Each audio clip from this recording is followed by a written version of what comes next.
reporting. Every time I report to immigration, I think I'm going to be locked up somewhere. It's a nightmare. This is now life for 60-year-old Anthony Bryan, who arrived here from Jamaica in 1965. Although he has 6 British sons and 7 British grandchildren, he now feels under constant threat of removal.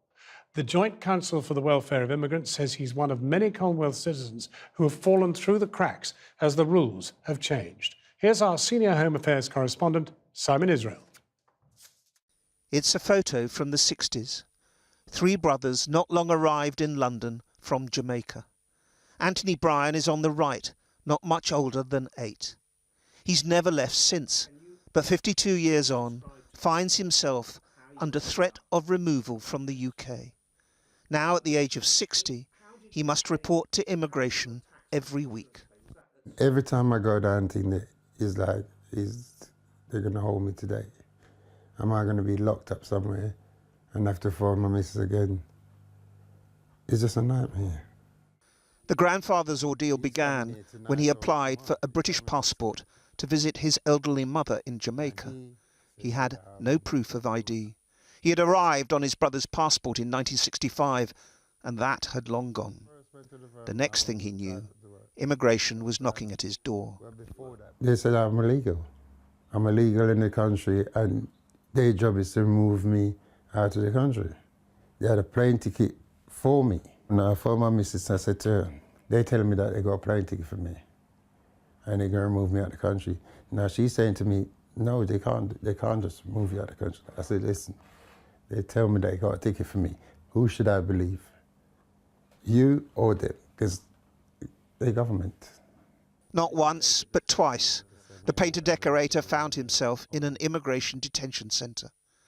One letter told him he had a seat on a British Airways flight. Another, dated 2 days later from the Home Office, said his appeal had been rejected. He recalls the second time he had no idea where he was being taken. We drove around for about 6-7 hours because most of the places were full, packed. No Drove bed. around looking for what? The place to put me. The places are packed. Mr. Bryan's other problem was he can't read or write, and says he was being asked to sign forms when in detention that he knew nothing about. You can't fill forms out. You can't do whatever they tell you, because if my missus don't fill out my forms, it's hard for me to do it. And then you have that stigma of telling people that you can't fill out certain forms. So it's a vicious circle, isn't it? And now he waits while the Home Office reconsiders his status. I had access to everything. All I had to do was walk down the road and I got it. And now you've got access to what?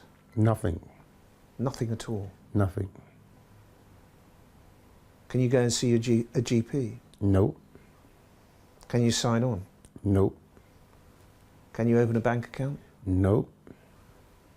Can you rent anywhere? Nope. Is there anything left that you can do? Well, nothing worthwhile anyway. Nothing, what I say, nothing what makes you feel good. This is the beginning of a new life. Mr. Bryan is not alone. He was one child among tens of thousands of Commonwealth families who arrived in the 50s and 60s to work in the UK. But there are no figures for those who have been detained in the last 5 years or deported because they were found to be undocumented. The Home Office says such information requires a manual check of records, which could only be done at disproportionate cost. The number of people that came into the country prior to the definition of British citizenship in the 70s from Commonwealth countries is significant.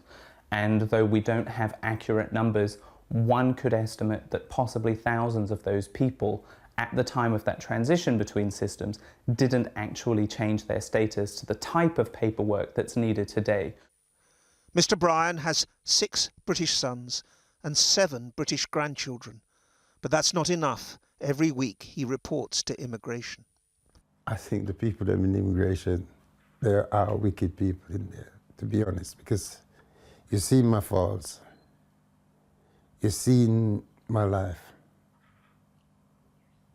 and they tell me, say, I'm not eligible to stay.